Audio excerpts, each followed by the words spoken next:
Today I'm going to be reviewing a wine from a producer called Chateau Sainte Michelle. Now I know you're thinking, with a name like that, it must be a French producer. But in fact, Chateau Sainte Michelle are located up in Washington State in the US, right up there in the northwest corner of America. So the wine in question I'm featuring is the Chateau Sainte Michelle Columbia Valley Dry Riesling 2010.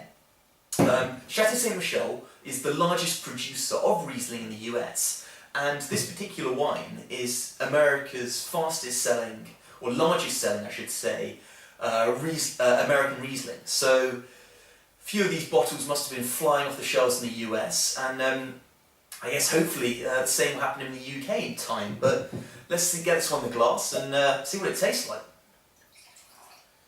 Okay, as always, first let's see what we can pick up on the beak. Okay, really nice. Quite powerful flavours there. At the same time, some delicate floral aromas, but yeah, quite strong and peachy, apricot-y aromas. See what comes through on the palate.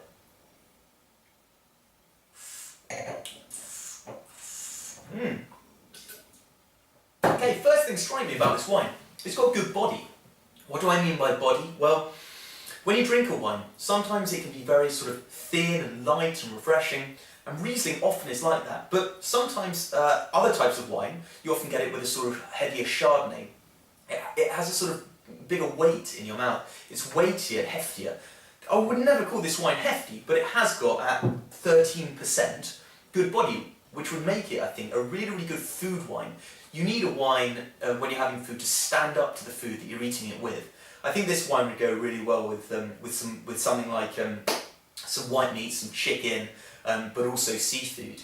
But the second thing that strikes me about this wine is it's got really, really quite dominant, good concentration, good dominant apricot, peach coming through on the palate, which I like. I think one of the reasons for that is this 2010, the 2010 vintage was quite cool out in Washington State. And what that means is that in order to get the grapes ripe enough to make the style of wine that Chateau Sainte Michelle wanted, is that the grapes have to stay out there in the vineyards ripening for a longer period. And when you have a long ripening period, you get a really nice sort of developed fruit and a good sort of concentration of flavour coming through on the palate. In a hotter growing season, so other vintages, you might get sort of more brighter tropical fruits, but the concentration isn't always as good.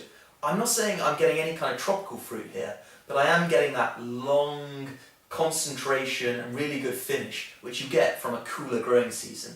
So all in all, I really like this wine. It's a very approachable wine. I think the price is great. I think it's really good value. And if you want to try a wine that's quite representative of Washington State, you may drink a lot of Riesling, but maybe it's German Riesling, Australian Riesling. But the Americans, they're producing some really, really great Rieslings up there in Washington State. And I think this is very, very representative of that, and a really good sort of introduction to what they're doing. So as I said, good food wine, it's got good body and some really nice sort of stony fruit, apricot and peach aromas and flavours on the palate. That make it a really, really interesting and approachable wine. So yeah, I'm really impressed by it, and I can understand why they're flying off the shelves in the US. And if you do go for this one yourself, I think that you'll really enjoy it. Cheers.